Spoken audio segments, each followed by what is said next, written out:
पिछले भाग में नारुतो ने अपनी शेरिंगन और कुरामा की शक्ति को महसूस किया, लेकिन अब उसका सामना होगा एक नए प्रतिद्वंदी से, सासुके उचिहा। और यहीं से शुरू होगी नारुतो की असली परीक्षा। तो चलो शुरू करते हैं पार्ट 2। कुछ साल बीत चुके थे। अब नारुतो 8 साल का हो चुका था, लेकिन वह पहले जैसा बच्चा नहीं था। उसकी आंखों में अब हमेशा शेरिंगन की हल्की चमक दिखाई देती थी। निंजा अकादमी का वह दिन बाकी बच्चों के लिए सामान्य था, लेकिन नारुतो के लिए यह दिन कुछ अलग होने वाला था। अकादमी के मैदान में सभी बच्चे लाइन में खड़े थे। उनके सामने खड़े थे इरुका सेंसई। आज हम करेंगे श्रिकेन थ्रो टेस्ट। सभी बच्चे उत्साहित हो गए, लेकिन एक लड़का चुपचाप खड़ा था। वह था सासुके उचिहा। उसकी आंखों में आत्मविश्वास था और चेहरा पूरी तरह शांत। नारुतो ने उसे देखा और उसकी शेरिंगन आंखें अपने आप सक्रिय हो गईं। उसे महसूस हो गया, यह लड़का साधारण नहीं है। इरुका सेंसेई ने सबसे पहले सासुके का नाम पुकारा। सासुके आगे बढ़ा। उसने 3 शूरिकेन उठाए और बिना समय गंवाए तेजी से फेंक दिए। ठाक ठाक ठाक। तीनों शूरिकेन सीधे टारगेट के बीच में लगे। सभी बच्चे चौंक गए। वाह सासुके! चारों तरफ तालियां बजने लगीं। नारुतो की आंखें उसके हर मूवमेंट को ध्यान से देख रही थीं। शेरिंगन कॉपी मोड एक्टिवेट। अब बारी थी नारुतो की। सभी बच्चे हंसने लगे। अरे ये तो हमेशा फेल होता है। लेकिन इस बार नारुतो का चेहरा गंभीर था।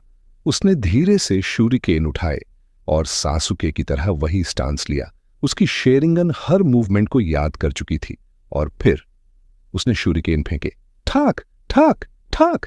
तीनों शूरिकेन सीधे टारगेट के बीच में लगे। पूरा मैदान शांत हो गया। सासुके की आंखें पहली बार चौड़ी हो गईं। यह कैसे संभव है?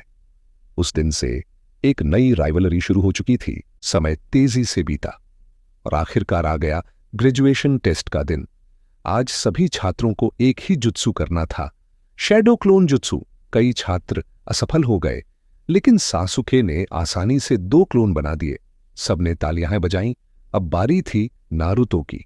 सभी को उम्मीद थी वह फिर फेल होगा, लेकिन इस बार नारुतो ने आंखें बंद कीं और धीरे से कहा, शैडो क्लोन जुत्सु। अचानक चारों तरफ धुआं फैल गया।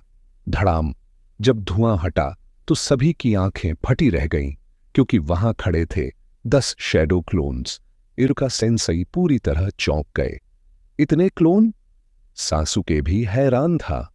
अब सबको समझ आ गया, नारुतो अब कमजोर नहीं था। कुछ समय बाद सभी छात्रों को टीम में बांटा जा रहा था। टीम 7। इरुका की आवाज गूंजी। नारुतो उजुमाकी। नारुतो मुस्कुराया। सासुके उचिहा। सासुके ने हल्का सा सिर हिलाया। और सकुरा हारुनो। तीनों एक ही टीम में थे, लेकिन उनका असली शिक्षक अभी आना बाकी था। अचानक दरवाजा धीरे से खुला।